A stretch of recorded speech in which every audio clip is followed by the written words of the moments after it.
No words actually, because ನಾನು ಸುದೀಪ್ ಸರ್ದು ಕೆಲವು movies like I went crazy when watching that. ಈಗ ರನ್ನ ಆಗಿರ್ಬೋದು, ಮಾಣಿಕ್ಯ ಆಗಿರ್ಬೋದು, ಅವ್ರ ಪರ್ಸ್ನಾಲಿಟಿ ನೋಡಿದಾಗ ಐ ಫೀಲ್ ಲೈಕ್ ಓಕೆ, ಹೇಗೆ ಇದು, like how can someone be like this ಅಂತ ಅನ್ನಿಸ್ತಿತ್ತು. ಆ್ಯಂಡ್ ಈವನ್ ಮನೆಯೊಳಗೆ ಹೋಗೋಕೆ ಮುಂಚೆ ಅವ್ರ ಜೊತೆ ಮಾತಾಡಿದಾಗ ನಾನು ಹೆಂಗೆ ಅಂದರೆ ಸುದೀಪ್ ಸರ್ನ ನಾನು ಕೆಲವು ಸತಿ ನೋಡಿದ್ದೆ. ಅದು ಎಲ್ಲಿ ನೋಡಿದ್ದೆ ಅಂದರೆ, ಈಗ ಯಾವುದೋ ಇನಾಗ್ರೇಷನ್ ಫಂಕ್ಷನ್ ಆಗಲಿ ಅಲ್ಲಿ ಇಲ್ಲಿ ಲೈಕ್ ಫ್ಯಾನ್ ಆಗಿ ದೂರದಲ್ಲಿ ನಿಂತ್ಕೊಂಡು ಸುದೀಪ್ ಸರ್ ಅಂತ ಹಾಯ್ ಮಾಡ್ಕೊಂಡಿಲ್ಲ, ಆ ಥರ ನೋಡಿದ್ದವನು. ಸಡನ್ನಾಗಿ ಅವ್ರ ಜೊತೆ ನಾನು ಸ್ಟೇಜ್ ಶೇರ್ ಮಾಡ್ತಾಯಿದ್ದೀನಿ, ಅವ್ರ ಜೊತೆ ಮಾತಾಡ್ತಿದ್ದೀನಿ ಅಂದಾಗ it was a very big moment ನನಗೆ. ಆ್ಯಂಡ್ ಮನೆಯೊಳಗೆ ಹೋದಾಗ ಅವ್ರು ನನ್ನ ಜೊತೆ ಮಾತಾಡ್ತಿದ್ದಾರೆ, Sudeep sir knows who Suraj is, Suraj ಅಂದರೆ ಯಾರು ಅಂತ ಸುದೀಪ್ ಸರ್ಗೆ ಗೊತ್ತಿದೆ ಅಂತ ಅಂದಾಗ I was like it's proud ಅಂತಲ್ಲ, ಅದಕ್ಕಿಂತ ಜಾಸ್ತಿ ಅದು ನನಗೆ.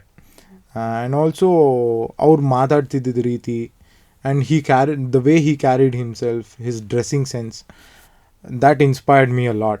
Because the way he speaks on point, ಆ ಕಡೆ ಈ ಕಡೆ ಮಾತಾಡಲ್ಲ, ಸರಿ ತಪ್ಪು ಅನ್ನೋದನ್ನ ಕರೆಕ್ಟಾಗಿ ಹೇಳ್ತಾರೆ, ಬಯಾಸ್ಡ್ ಆಗಿರಲ್ಲ. ಆ್ಯಂಡ್ ಆಲ್ಸೋ ಒಬ್ರಿಗೆ ಹರ್ಟ್ ಆಗ್ತಿದೆ ಅಂತ ಗೊತ್ತಿದ್ರು ಏನೋ ಸುಳ್ಳು ಹೇಳಿ ಕವರಪ್ ಮಾಡದೆ ಸೂಕ್ಷ್ಮತೆಯಿಂದ ಹೆಂಗೆ ಅವ್ರಿಗೆ ಆ ಮೆಸೇಜ್ನ ಕನ್ವೇ ಮಾಡ್ಬೋದು, ಅದೆಲ್ಲ ನೋಡಿದಾಗ ಲೈಕ್ ತುಂಬ ಮೋಟಿವೇಟ್ ಆಗ್ತಿತ್ತು. ಓಕೆ, ಇದ್ರೆ ಈ ಥರ ಮಾತಾಡಬೇಕು. Even the way he carried himself ಅಂತ ಹೇಳಿದ್ನಲ್ಲ, ದ ವೇ ಹಿ ಟಾಕ್ಸ್, ಎಲ್ಲರನ್ನೂ ಅಡ್ರೆಸ್ ಮಾಡಬೇಕಾಗಿರುತ್ತೆ, 14 ಜನನೂ ಅಡ್ರೆಸ್ ಮಾಡಿರುತ್ತೆ.